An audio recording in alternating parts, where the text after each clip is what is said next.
Hello. Check your bulk. Same place it always is. Bobbie and Lynn are in the back. Thanks.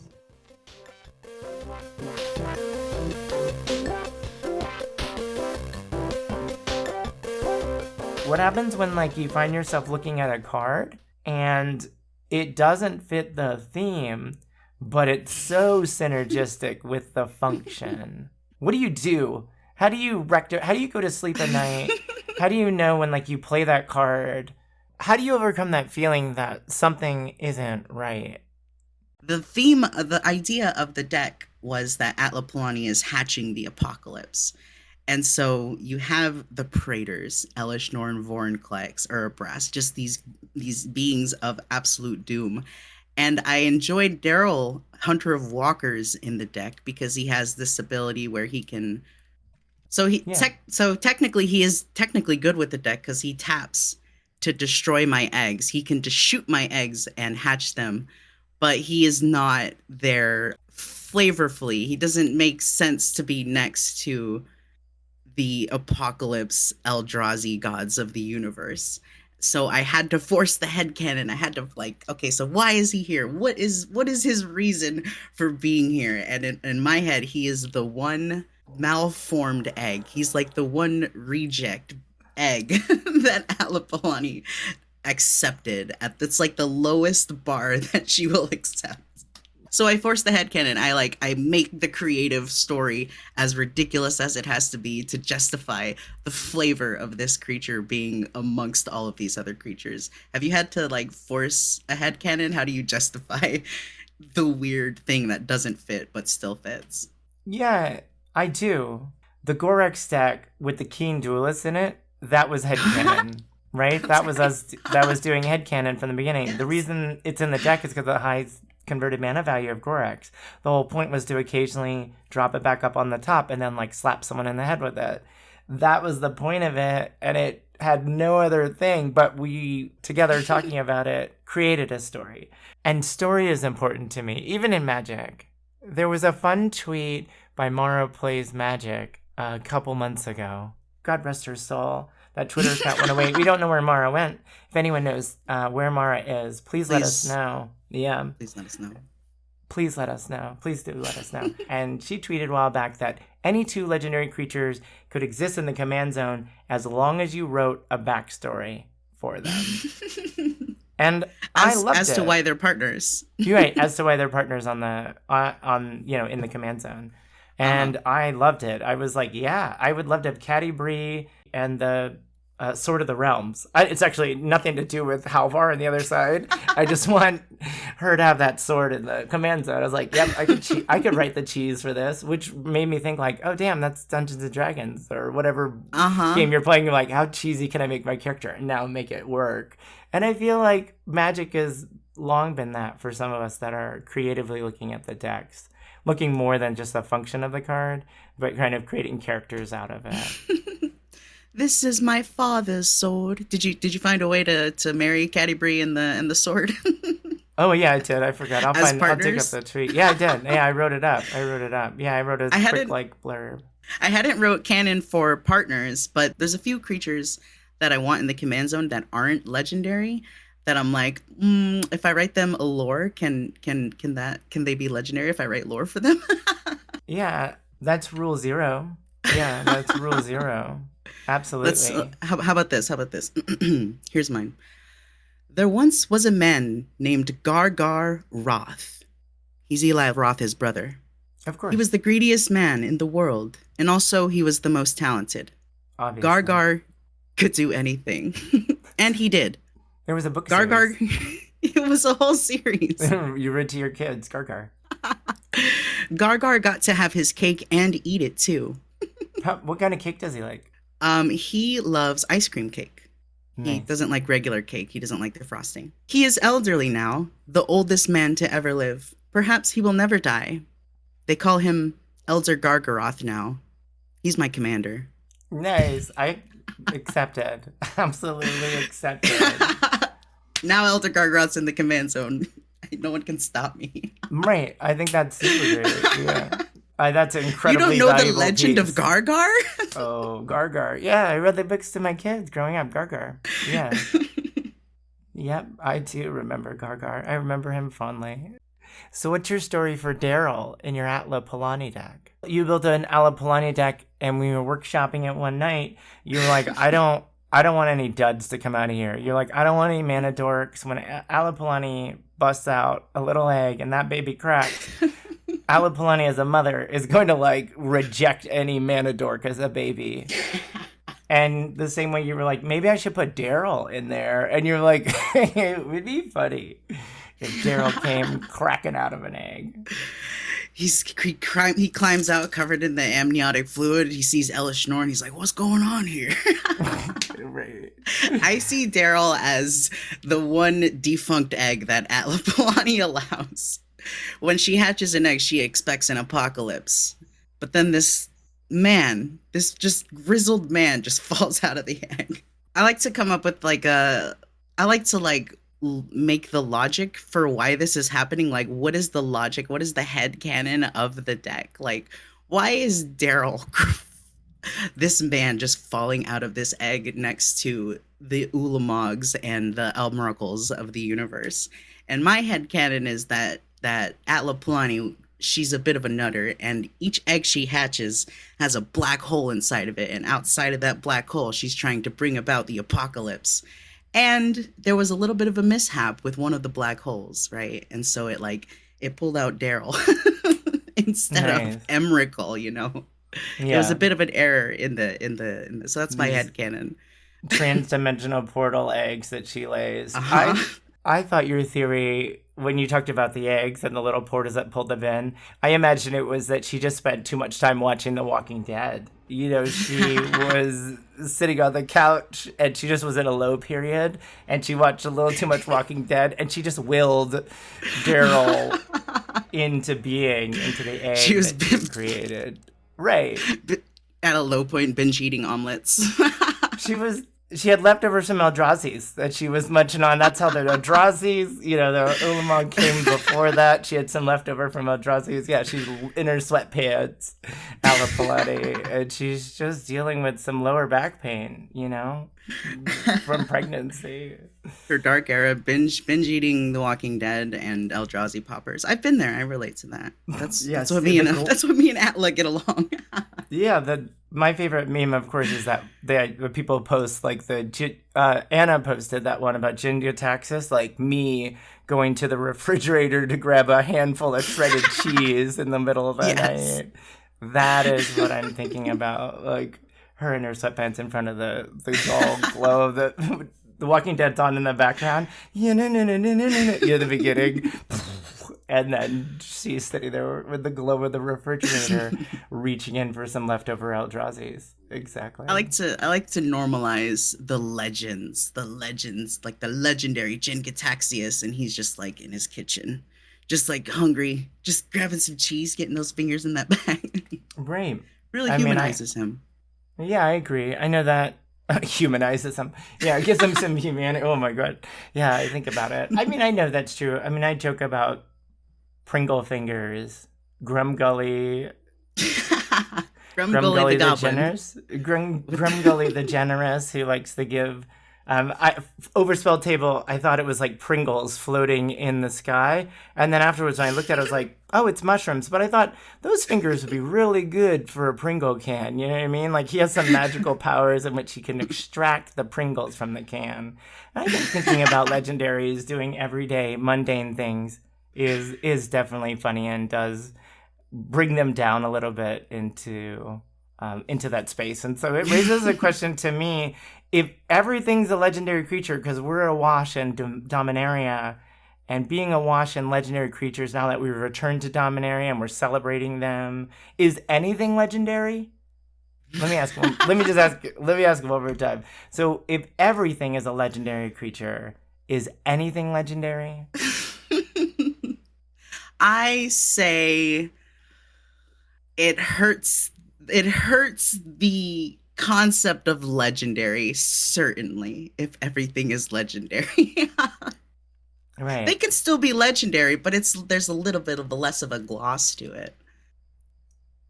Yeah. Like, let's take it back to Daryl. This is a man in a world who's killed many, many zombies. He is a legend to fans, but he's also just a guy. You know, in Right. his world, he's not a legend. In our world, he is a legend. Where is the line? Yeah, certainly. I mean, any creature that walks around in this world and says, I'm legendary, is a bit of, that's a red flag. So I definitely agree with you on that. Daryl is. I mean, Daryl's a legendary creature because, of course, he's an important. We're storytellers. Magic Hmm. ultimately is a game about telling stories. And I remember playing Magic, back in its birth, and there was a game called Spellfire that TSR released, I believe. TSR, the original owners of Dungeons and Dragons. The cards were beautiful. They were full art. I hated the game, and I hated it a lot because you're making mechanics, but it's not as cool as Hmm. what it could be. And I was like, I'm interested in seeing something else. Like, I'm done with those properties. I want to go into a new story realm. And Magic, brought Goblin King, Force of Nature, but they Uh-huh. never put a legendary creature on the battlefield until Legends, just a few years Uh-huh. later. And they were dopey. And here we are today. Commander, it resonates with people. I can't say I'm right in my initial feelings and like Magic should have stayed without Legends, but it Hmm. certainly definitely connects people. I just wonder if like, Yep. a deck full of Legends and Dahada. I am a Dahada monger, a shameless, Mm. shameless Dahada monger.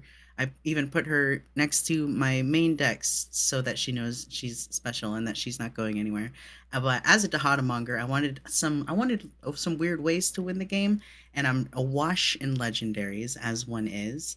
That's where I saw Jaya's Immolating Inferno hanging around in my bulk. Oh About 20 my. cents for this baby. This is Yeah. X red red. I have to have a legendary in order to cast this, but I'm like got Shadow Spears and Swords of the Animus, and there's gonna be a legendary on the board, so it's barely a condition in the deck. Jaya's Immolating Inferno deals X damage to each of up to 3 targets Oh, it's at so sorcery good. speed.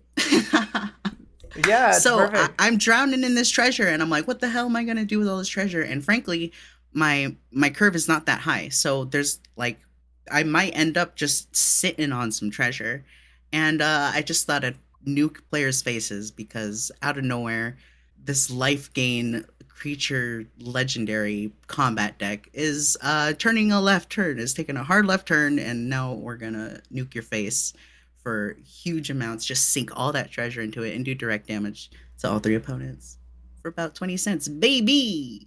I'm into it. I recommend it. I've killed 3 people with this, and it felt great, and I'm gonna try and do it again. Oof! So many legendaries running around. Price of Fame is fun because it's 3 black, instant. This spell costs 2 less to cast if it targets a legendary creature. You destroy target creature, and then you surveil 2. So it is the price that you described when targeting a commander Wow. on the battlefield. Yes. And you do get to Surveil 2 as well, which Surveil 2, you can't build a deck around Surveil, but occasionally Hmm. it's nice to be able to throw some stuff into the graveyard and, you may line up a combo or not with it, but a lot of times it's just good, nice to throw a This few is cards in. so dope.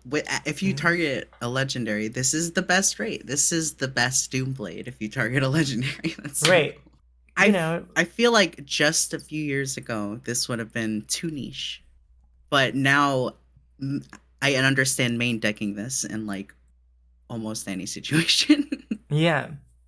Yeah, I think that's it. There's also Hero's Demise, 1 black. Hero's Demise is an instant, destroy target legendary creature. So it's the same mana value as an Infernal Oh. Grasp, but it must only target a legendary creature. I love the name of the card. It's a beautiful expression. So like I Yeah. had to put it in a deck, even though Infernal Grasp would probably be the better play. This is such a cool card. Look at that spooky swirling stack of doom smoke.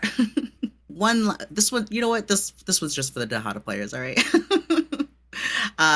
In my Dahada deck, I have got about a $1 to $2 pick, Sorin Vengeful Bloodlord.